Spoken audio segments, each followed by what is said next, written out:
예, 저희 재미있는 느티나무 온가족 도서관은 동네 사람들이 만든 도서관인데요. 14가구가 조합을 만들어서 동네에다 개방했고요. 지금 동네에서 후원금 모아주셔서 함께 운영하고 있습니다.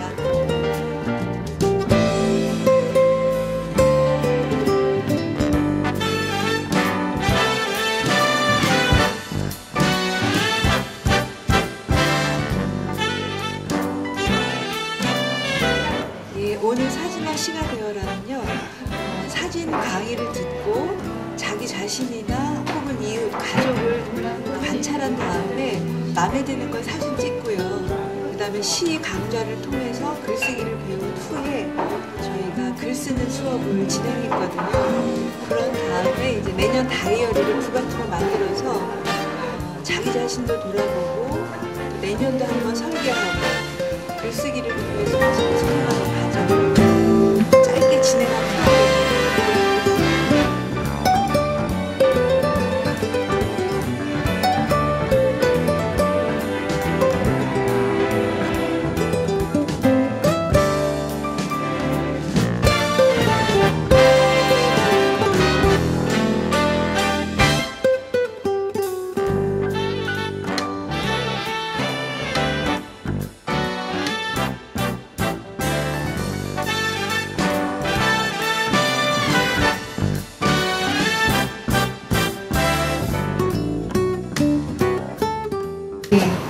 처음엔 사진 배우고요. 그 다음에 시 특강 듣고 치유도 됐죠. 힐링.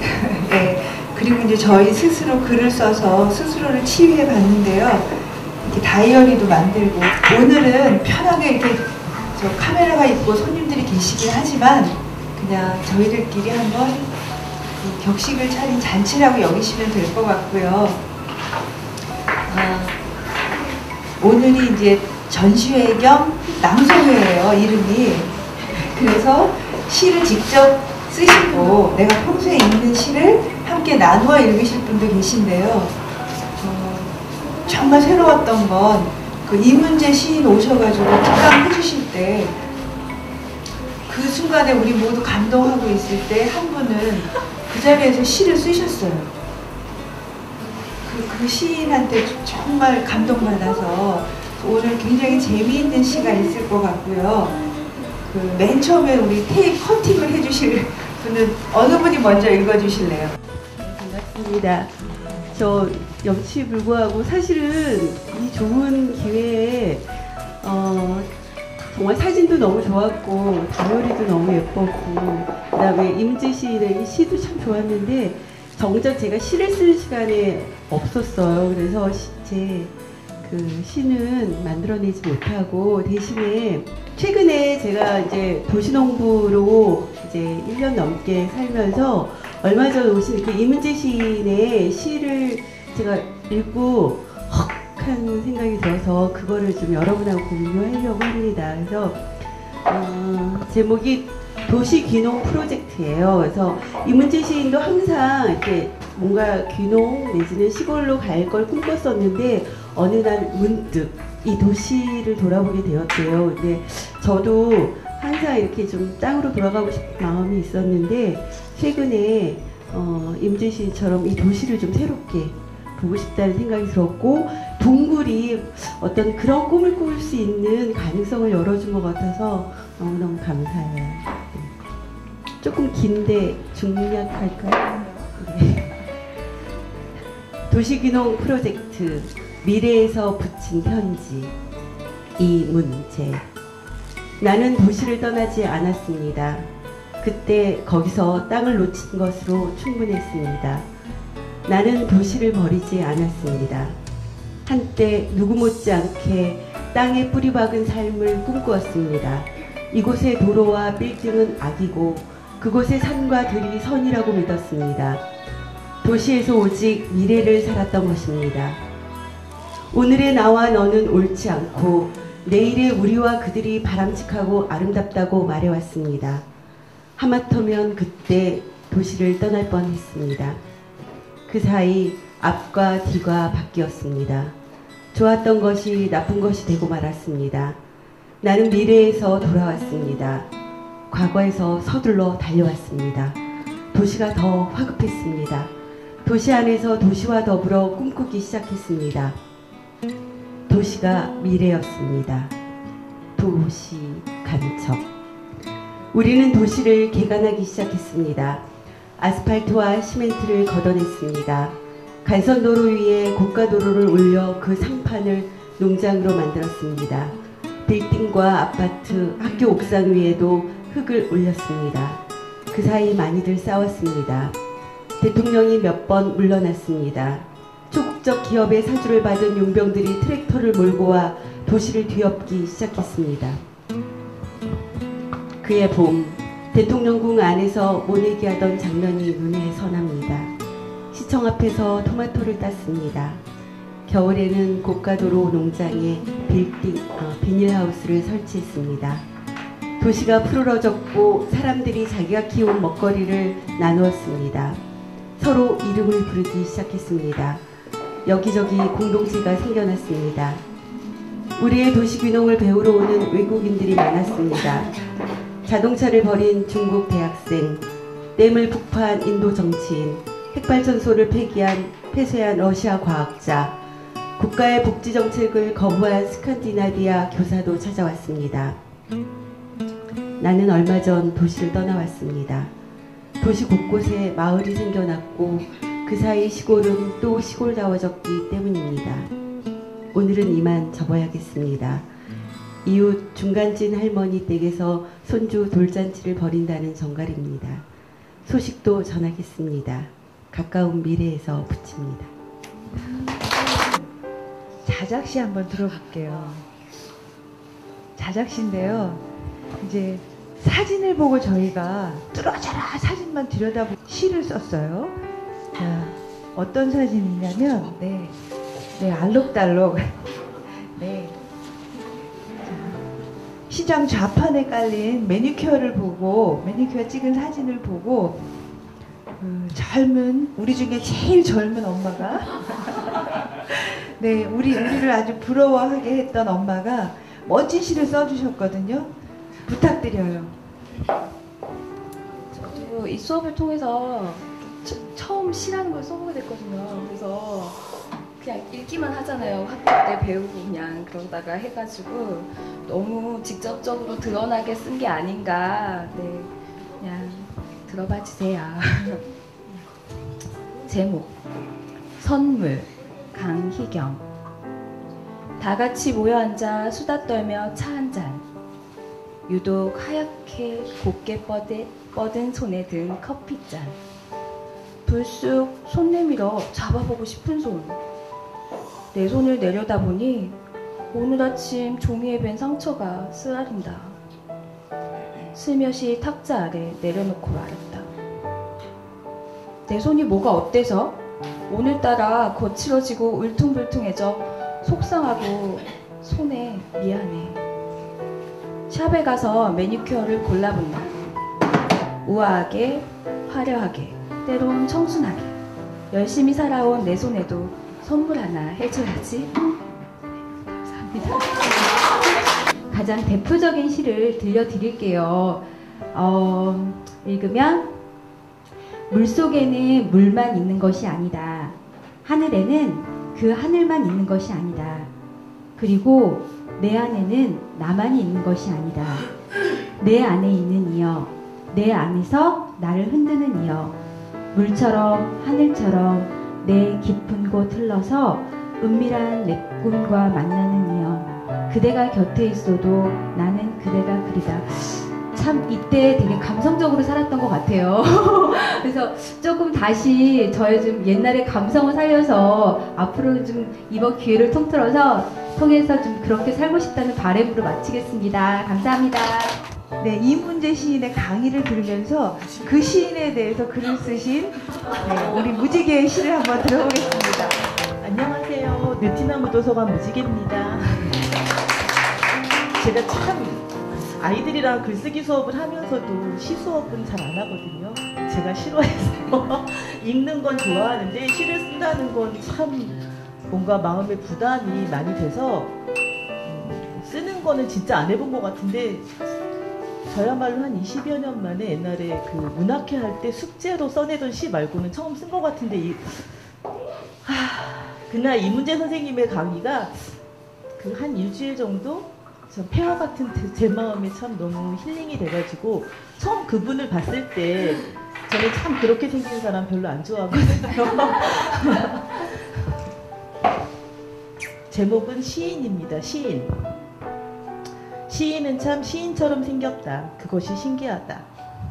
5대5 가르마, 부담스러운 앞머리가 우습지 않고 지적으로 보이는 게 신기하고 저 나이에 동그란테 안경이 어울리는 것이 참 신기하고 코 옆에 있는 커다란 점이 천박하지 않고 심각해 보이는 것도 신기하다. 밝고 낭낭한 목소리가 아닌데도 내 마음을 울리는 그 목소리가 참 고맙다. 아마 오늘 만나기 전 유압 버스 정류장에서 우연히 만나 내가 뭐 하는 사람 같아요? 하고 물었으면 난 분명히 대답했을 것 같아. 시인이요. 그분 생김새가 사실 시인 아니라 했으면 네, 저희 동네에 그냥 아저씨였죠. 네, 5대5였고요. 네, 여기 이렇게 심각한 점 하나 있고요.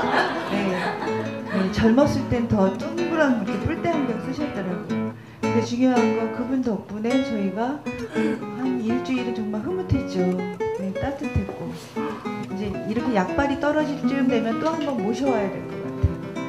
네, 멋진 시였어요. 시인.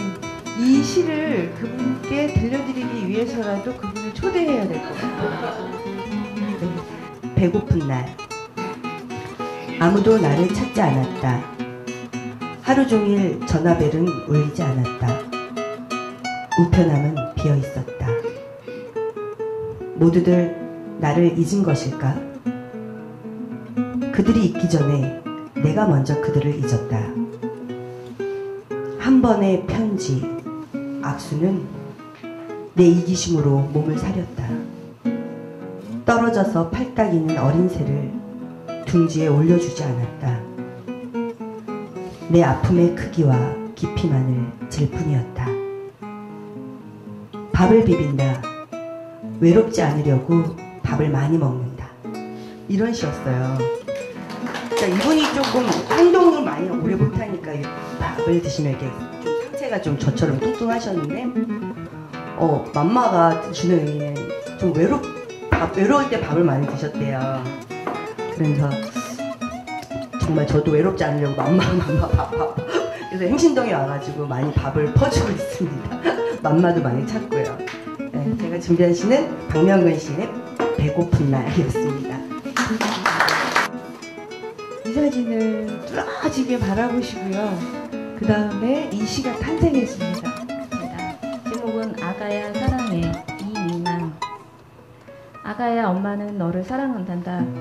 무더운 여름이나 손이 꽁꽁 얼어버린 겨울이 와도 너를 사랑한단다. 깜깜한 밤에 홀로 깨어있다면 밤하늘에 별을 세는 엄마가 되어줄게. 엄마가 필요할 때면 초원을 달리는 치타처럼 쌩하고 달려가 줄게. 내가 무서워한다면 악당을 물리치는 경찰관처럼 너를 꼭 지켜줄게. 아가야 엄마는 너를 사랑한단다. 내가 없는 세상은 너무도 재미없고 행복 없는 세상이란다. 언제든지 내가 있는 곳으로 기쁘게 달려갈 거야. 아가야 엄마는 너를 사랑한단다. 너를 생각하고 있으면 마음이 따뜻해지고 봄바람에 살랑살랑 나비가 되어 춤추는 기분이 든단다. 내가 외롭고 힘들어하면 엄마가 꼭 옆에 있어줄게. 아가야, 엄마는 너를 사랑한단다. 이제 곧 어른이 되어 엄마 품을 떠나겠지만 그래도 엄마는 널 영원히 사랑한단다.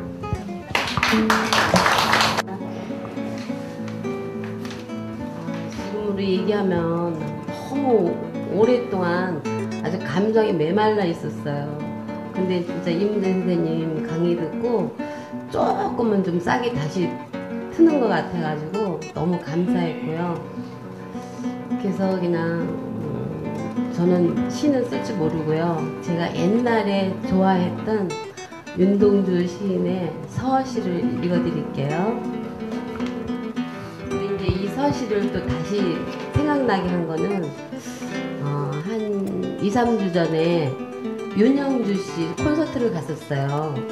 근데 윤영주 씨 육촌 형님이 윤동주 씨잖아요. 근데 그분이 그날 콘서트 중에 이 시를 읊으시는데 너무 막 진짜 눈물이 날 정도로 좋더라고요. 또 제가 옛날에 또 좋아했던 거라. 그래서 다시 생각나게 돼서 또 이 자리를 통해서 또 제가 읽게 돼서 너무 감사해요. 못 읽지만 들어주세요. 서시 윤동주. 죽는 날까지 하늘을 우러려 한 점 부끄러 먹기를 잎새에 이는 바람에도 나는 괴로워했다. 별을 노래하는 마음으로 모든 죽어가는 것을 사랑해야지. 그리고 나한테 주어진 길을 걸어가야겠다. 오늘 밤에도 별이 바람에 스치운다. 감사합니다. 이렇게 뭐 발표할 정도의 시는 아닌데 제가 진짜 몇 줄 간단합니다. 그리고 제가 이렇게 제 시 제목은 나무예요. 근데 나무는 제가 워낙에 좋아하는 거거든요. 근데 그 올 가을 어느 날 그런 생각이 들었어요. 아, 내가 이 세상에 없다면 나무를 못 본다는 게 제일 그러니까 슬펐어요. 그 남편도 생각이 안 나고 우리 하나밖에 없는 제 딸도 생각이 안 나고 내가 만약에 죽으면 더 이상 저 나무를 볼 수 없다는 게 그 슬펐거든요. 어느 날. 근데 그 제 시에 그게 잘 표현은 안 됐지만 제가 한번 읽어보겠습니다. 나무. 사계절 철철이 나에게 볼 때마다 기쁨을 주는, 늘 함께하고 변하지 않는 그 자리에서 위안을 주는 내가 좋아하는 것. 그리고 저 딴 세상에도 지금처럼 함께 했으면. 네, 저는 이제 이 불끈불끈 노랗게 치솟는 참외를 보고 썼는데, 자, 참외는 진짜 오이죠. 네. 참꽃은 진짜 꽃이고, 네. 참자가 붙은 건 진짜라는 얘기인데, 그냥 그 순간에 선생님들 시 쓰시라고 옆에서 왔다 갔다 설거지하고 뭐하고 하면서 그냥 코믹한 시를 썼습니다. 네. 참외 이승희. 말을 거네 노란 배꼽을 보이며 날 좀 봐달라고. 투정 부리는 어린애 주먹처럼 시샘을 감추지 못하네. 진짜 오이는 나라고. 그래서 참외 아니겠냐고. 네, 예, 참외였고요. 저도 오늘 참외처럼 입고 왔습니다.